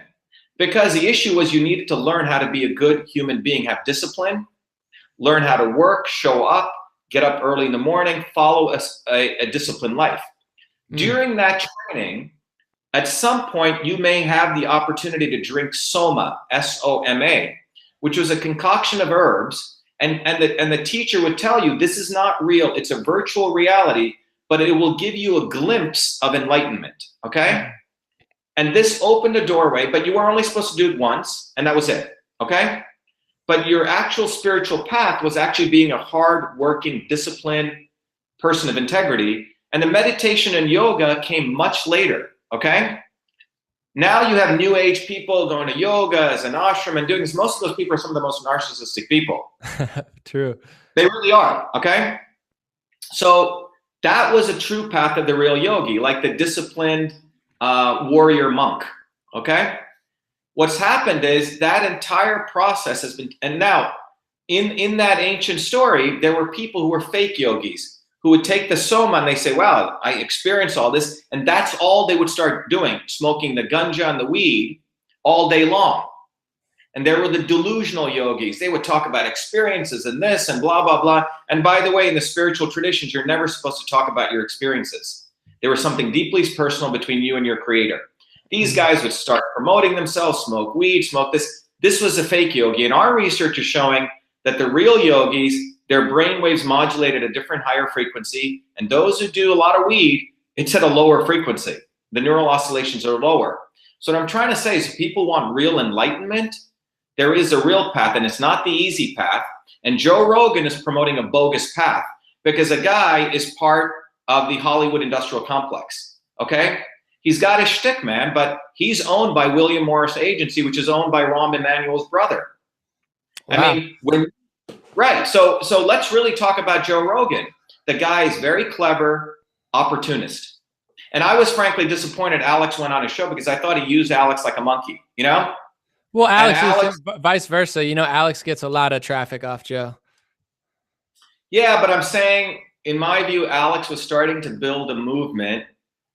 You know, he made, you know, he's an entertainer, but he was starting to build an independent movement.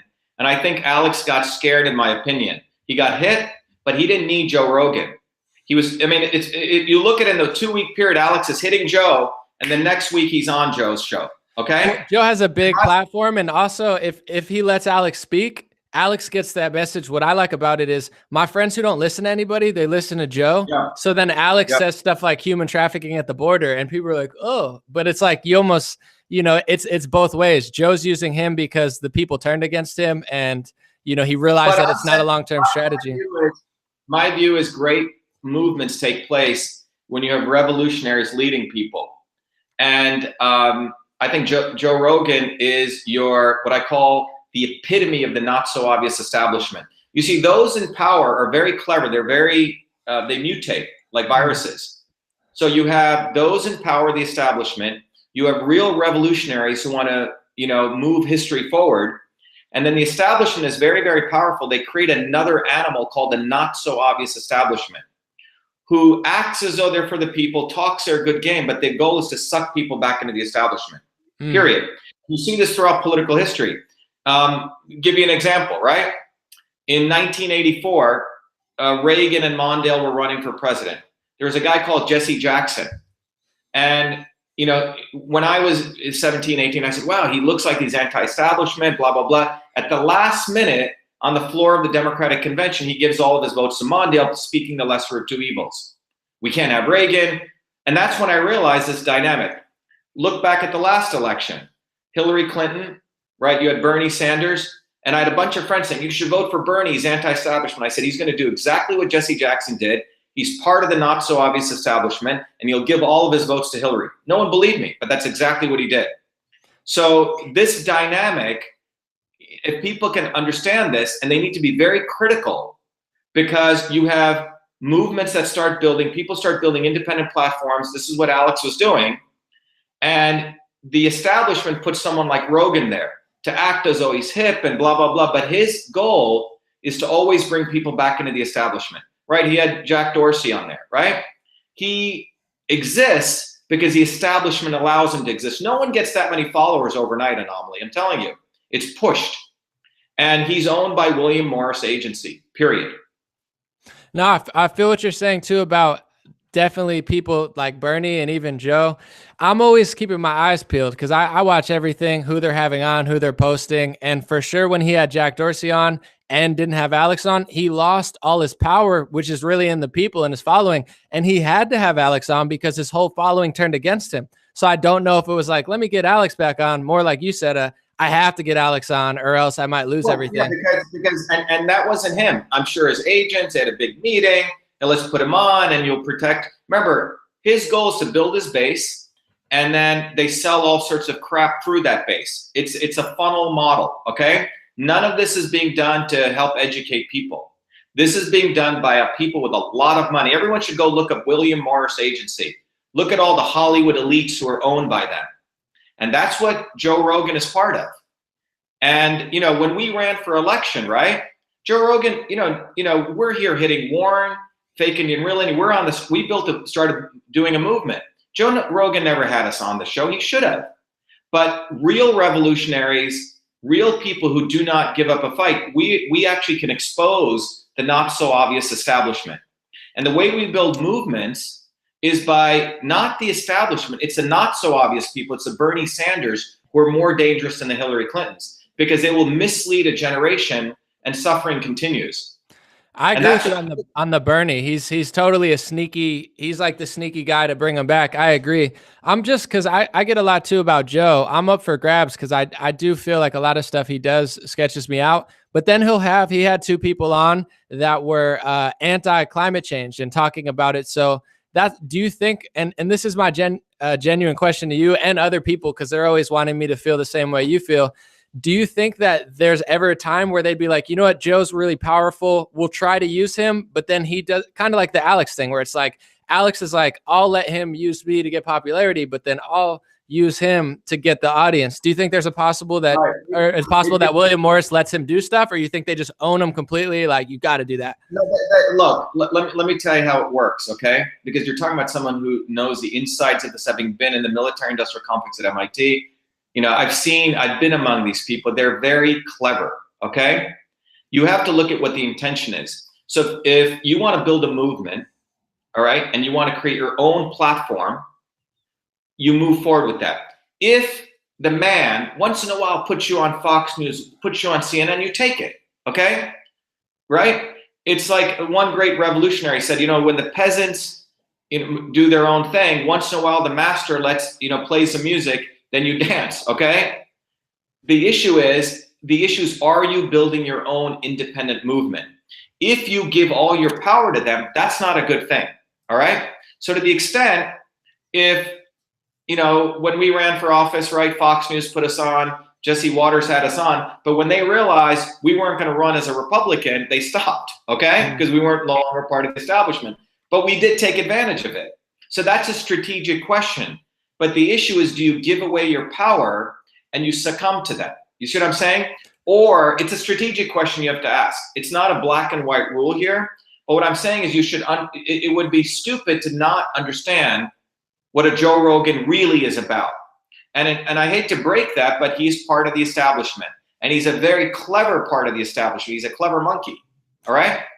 So you have to understand that when push comes to shove, he's going to follow the money on any major issue. No, a lot of people feel that way, and a lot of people are starting to say it. I've never been invited on, so I'm like, if he invites me on, I'll feel a different way. But if I, for years, say even Fox and stuff, I've never been on Fox. I've been pretty much nowhere. So I guess the reason I really ask is not even people will call me a shill in the comments, that most of them will agree with you. I say it because if I have a big opportunity, like say Rogan or Peterson or someone invites me somewhere, I'll have a conversation with them. Just like in the right situation, I'd have a CNN conversation. I don't like them, but if it makes sense, I'd do it. I'm always like, will people call me a shill? So I'm always very careful to do that because I'm like, at what point will it come back at me? Well, here's the thing, right? It's about staying true to your principles. What's interesting with Alex was if you look 2 weeks before, he was hitting Joe really hard, right? Sneaky snake. He called him a sneaky snake. That's so funny. But after that incident, it all sort of went away. And that's what I'm saying we have to look at, okay?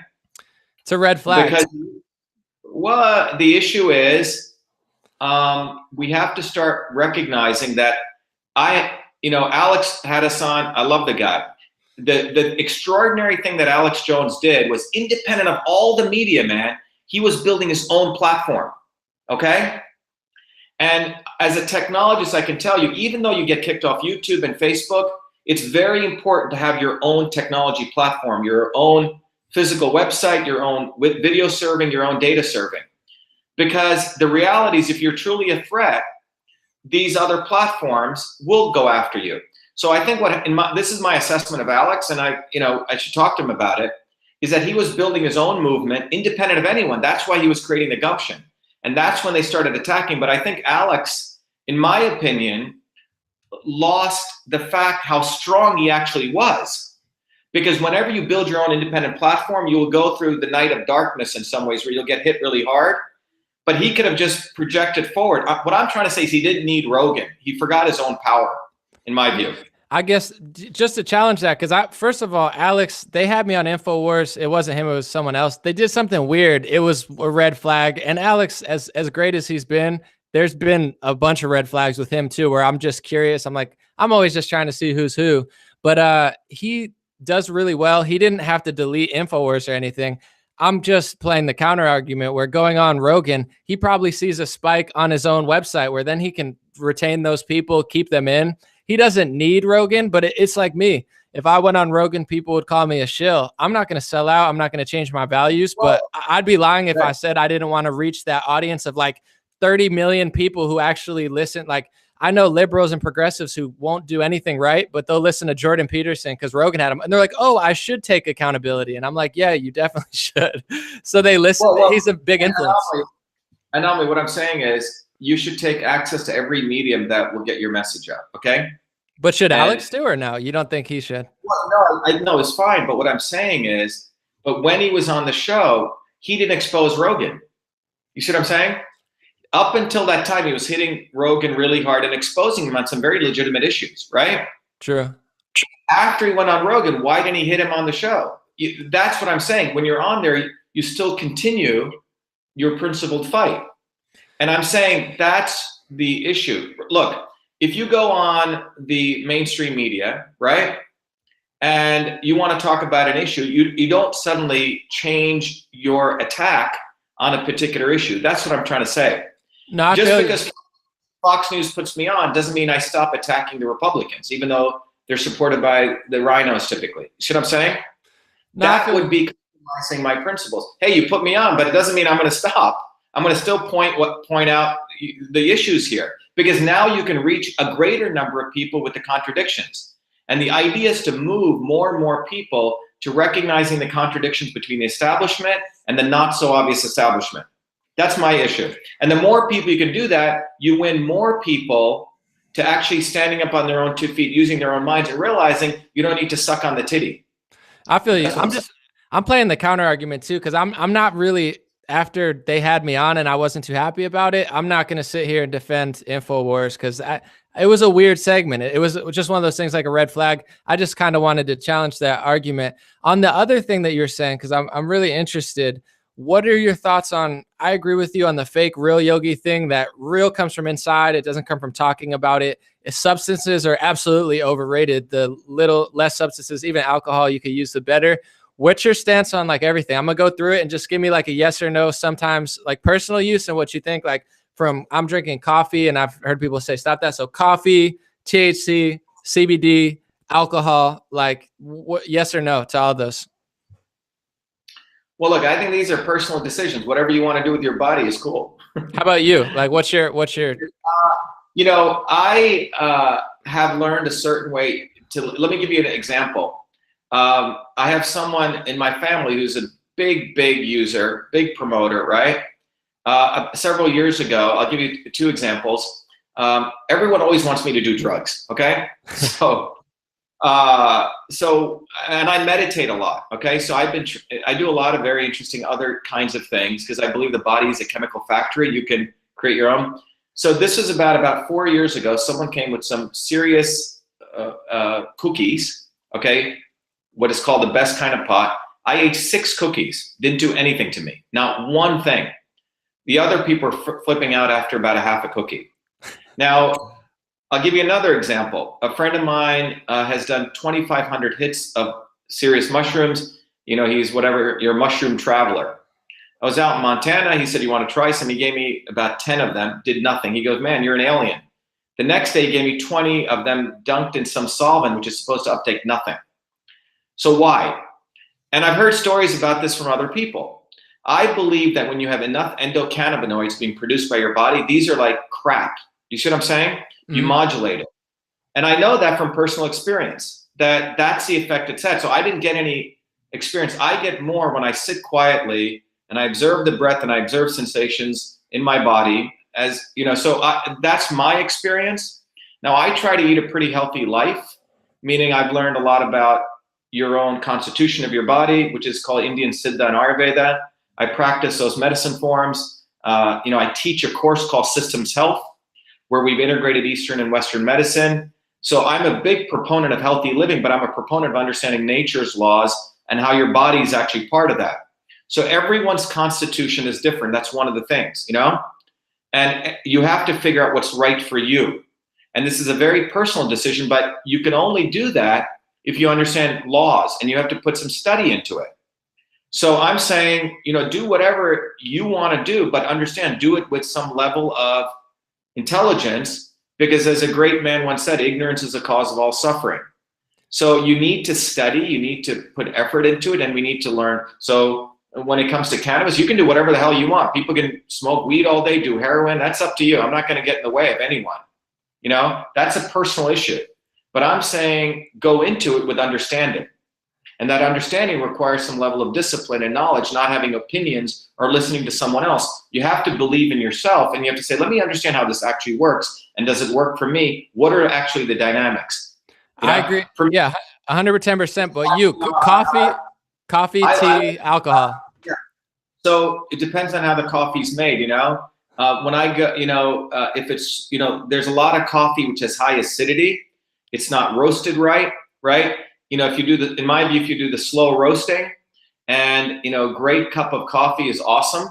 I think it has very, very good properties. Again, if people do a lot, it can lower nitric oxide levels, and it has cardiovascular. We did a great research paper showing this for the military, right? There are people who do these C4 shots, which is massive. It's like doing 20 cups of coffee. Do I recommend that? Probably not. Some people may be fine with that, okay? So your body type manages a lot of the Indian system of medicine.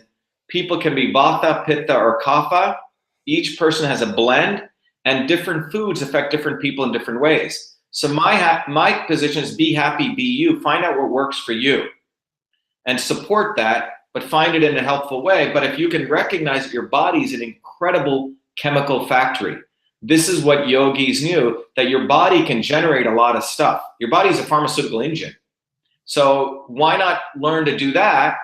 Because then, in my views, I think my views, the more you can stand up on your own 2 feet and be an independent human being, that's really a strong, resilient human being. The less I'm relying on other outside factors, I think that's called strength. I agree. So just to be clear, I get good coffee. coffee, tea, alcohol, like how much do you use per year, per week, per month of those three? I don't do a lot, man. But I'll tell you, fermented drinks, every culture, the research that was done that people who live really long, they all had good friends. Number one reason people lived long was community, friendships. Number two reason was people did physical labor. Number three reason was, guess what? They all drank a fermented drink. Fermented meant, in India, people made rice, in Japan, rice wine. My great-grandfather, when he'd get up in the morning, he'd make a fermented thing of old rice. So there's something definitely valuable about fermented drinks, which is alcoholic, which supports your gut microbiome. So it depends on what you mean by alcohol. You see what I'm saying? If alcohol is refined ethanol, right? We got to look at but if it's something fermented, kombucha, those have alcohol in it. Some people consider that alcohol or rice wine. That's probably very beneficial in certain dosages, in my view. Got you. What? Thank you. I just wanted to hear about that. What do you think about President Trump? Look, I never voted ever in any election in my life, even though I've been a citizen since 1983. When Trump ran, I voted for him. And I was even surprised I did, because I saw within him a disruptor. And, I'm a systems guy, a lot of my books are on systems theory. So if you have a system that's moving in a certain vibration, and then someone comes along and hits it really hard, you have the opportunity to take that system from here to here. And that's what Trump did. He was like a bulldozer who completely disrupted the left and right, or Republicans and Democrats. That's when I registered as an independent. I voted for him. So he was a necessary disruption. I would never have thought about running in electoral politics. But when he ran is when I decided to run against Warren. And we're the ones who forced Warren to take the DNA test. We're the ones who destroyed her chances of being president. And the reason, so when it comes back to Trump, Trump came in and he disrupted this whole thing. He has awakened people to the whole concept of fake news, right? That's a very, very positive thing. He has created enough acidity for the establishment. That's a good thing, okay? He has made people question things. He has created a divisiveness, which I think is a good thing. Everyone says, oh, we need to unite the country. No, unite it with who? Because what you've seen is the parting of the establishment and the not so obvious establishment on one side, and over here of everyday working people who are saying, wait a minute, we deserve something better. And I think that's all a good thing.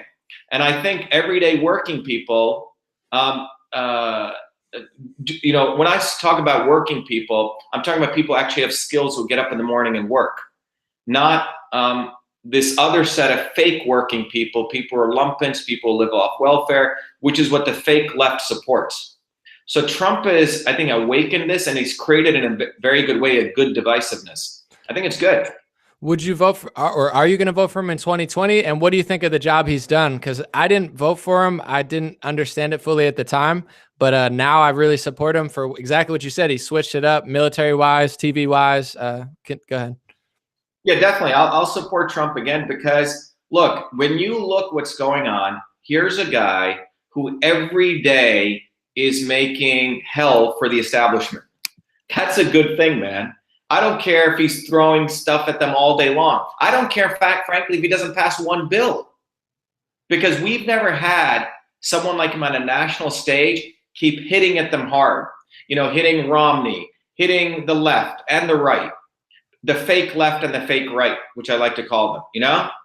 I don't even care if he passes one bill, because since 1981, since I've been following American politics, right when someone gets to that national stage, they always compromise, they become diplomatic.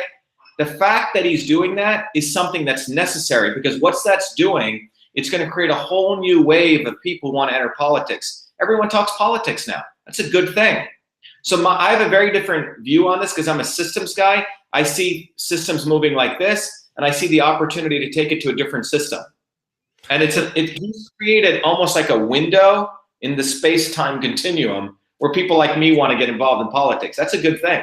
I agree. And you remind me of him in the sense you're highly ambitious. Like, I feel like he gets more done in a week. You said, I don't care if he passes a bill or not, but it seems like he is doing a lot, from prison reform, which the left always said they would do, from military Right. industrial. He's not the be all end all anti-war guy, but he did switch it up in Syria and said, who are these people? Stop funding them.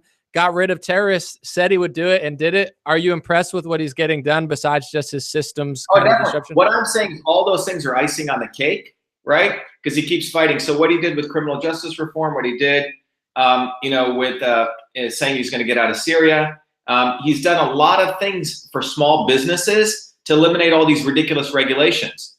These are all very, very good things. But I'm saying in the bigger thing he's done is rattle their cages, right? Which has created a wave that they know that their power is not always, and by the way, Republicans and Democrats work together. Trump was a Democrat. He hijacked the Republican Party, right? Let's not forget, both of these parties are part of the deep state, both of them. The Democrats in Massachusetts, it's the Democrat and the Republicans swirl around them, right? So when I'm running, what I realized is we ran as independents. We got 100,000 votes, and they didn't put me on the debate stage. If I'd been on the debate stage, I would have gotten 500,000 votes. About 20 years ago, an independent ran was polling at less than 1%. They put him on the debate stage. And the last time a U.S. senator ran as an independent, he only got 20,000 votes. But they're really afraid of a super genius guy like me, all right? I say that with all humility. They want dopes who they can control. They don't want a guy who invented email. They don't want a guy who's got 4 degrees. They don't want a guy who goes against Monsanto. They don't want a guy, who's good looking, who's smart, who can say it all. They want idiots. So what we're going to do is we're probably going to run as go right. So if you think about it, the Democrats and Republicans are one. The Republican Party doesn't believe in meritocracy because they basically shills the Democrats. So we're going to probably run as Democrats, go right in and primary the current senator. And we're going to expose them. And the Democrats are actually the party of war. They're actually the party of racism. They're actually the party of pollution, right? We want to hit them to expose the hypocrisy of that. That's why when we said only the real Indian can defeat the fake Indian, it wasn't just about Elizabeth Warren. It's about the fact that all of these politicians are puppets. And that's why they're so afraid of me. If I'd been on that debate stage An0maly, we would have won, man. Because people would have said, holy shit, look at this guy. He's a real thing. He did invent email. He does, look, I'm the only guy, I don't need to do this, man. I made a lot of money. I've got all my degrees. I've got all my prestige. I've gotten a lot of fame. I've got fortune. And the only reason I'm doing this is because in 1977, I made a promise to my grandparents, who were poor village farmers, and a promise to my high school teachers that I would use all of my education to fight to create a better world. That's the only reason I'm doing this. And no one can buy me, no one can buy me, period. And my history proves for itself. I was appointed the head of the largest innovation center by the Prime Minister of India when I was in India. After my Fulbright, I exposed corruption there. Most people would have sat there. I went head on head against Monsanto, went against Elizabeth Warren. So you're looking at someone like me is what you need. And the issue is, do you want that? Because in 2020, after that, I'm not going to run again. And Massachusetts is the epicenter of the deep state. It's not Washington, D.C. All the scumbags come out of the 1 mile radius out of Harvard University. If you go to Kendall Square where MIT is, you look around you, Facebook headquarters is there, Google is there, Monsanto is there, all the big pharma. So I'm at the center of the deep state, and I know how to fight them. So people really want to know, do they really want a warrior, or do they want dumb shit politicians representing them? Because guys like me are 1 in a trillion, man. And I know that, again, with all humility. When you get to 55, you start realizing what you are in a very truthful way.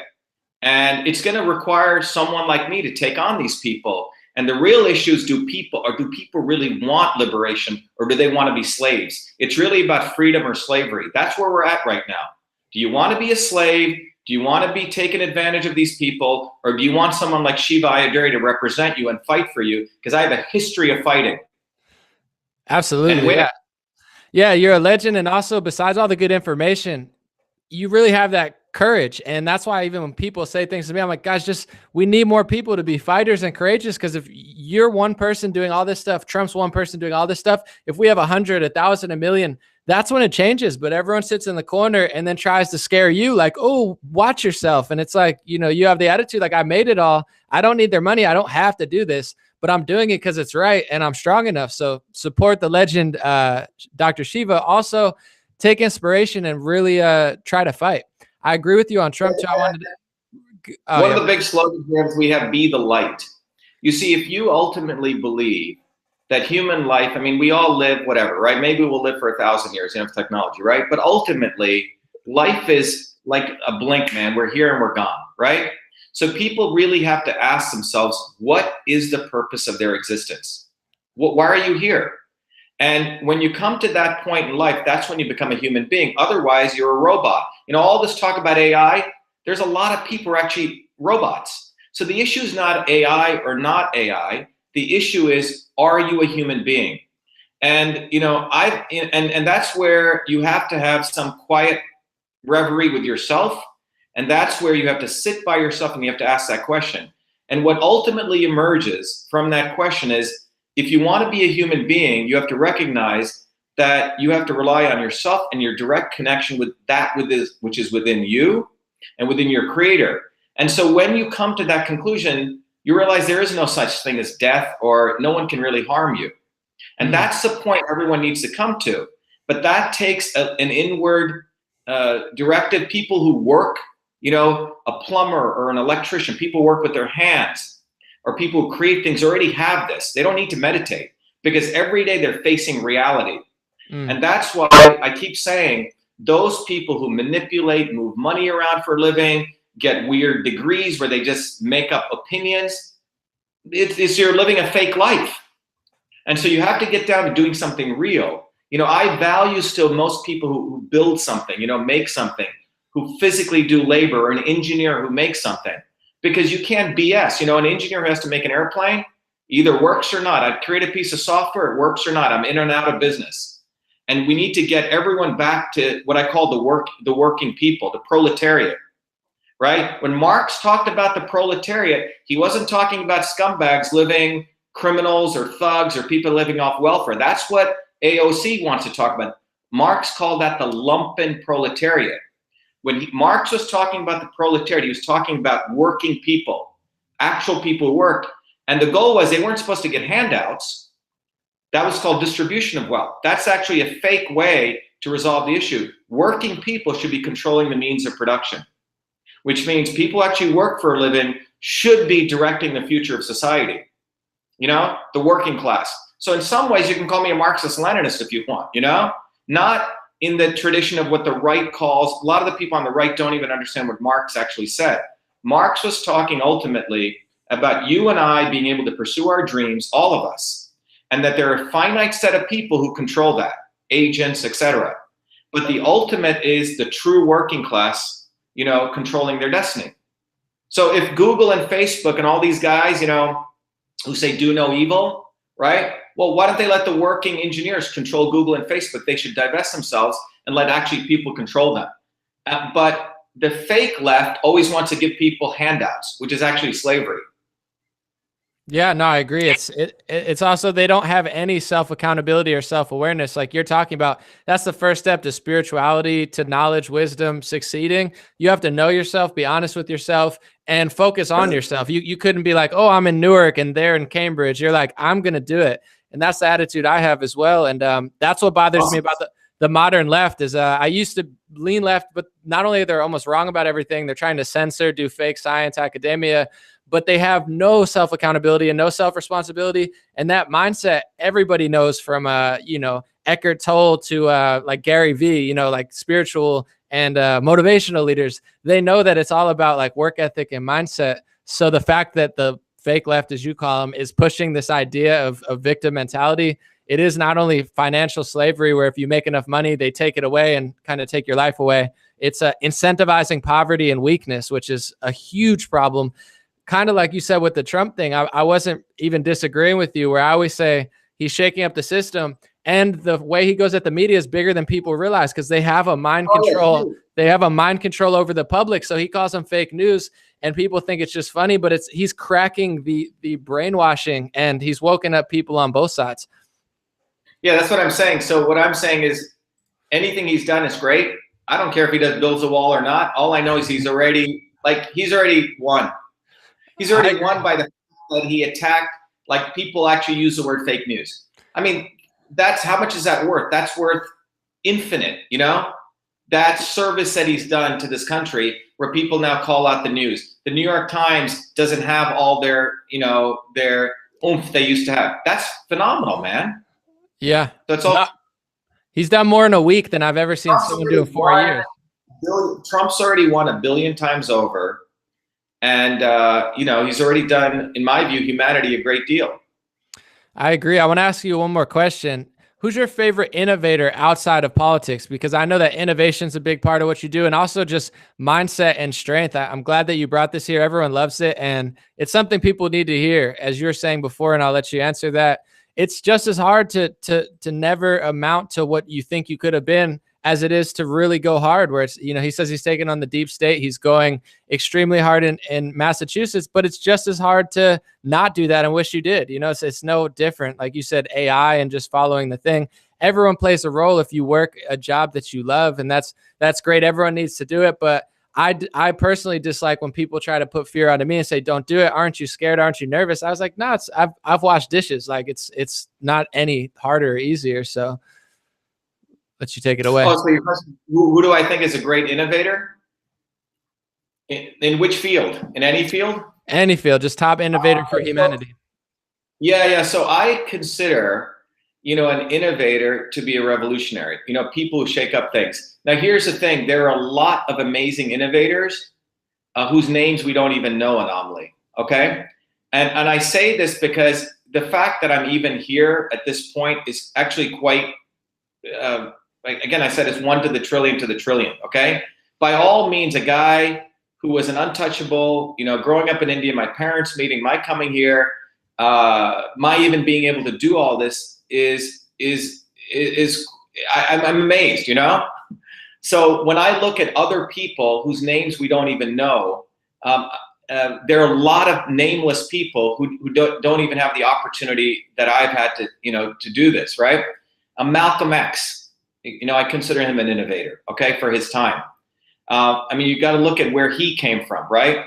From nothing, went through his journey in a very authentic way, and then eventually came, you know, he was a black nationalist, and then he went to Mecca, he went through his own journey, and ultimately realized, you know, in his very famous speech, he said, I believe there will ultimately be a clash between the oppressed and those who do the oppressing, but I do not believe that it will be based on the color of the skin.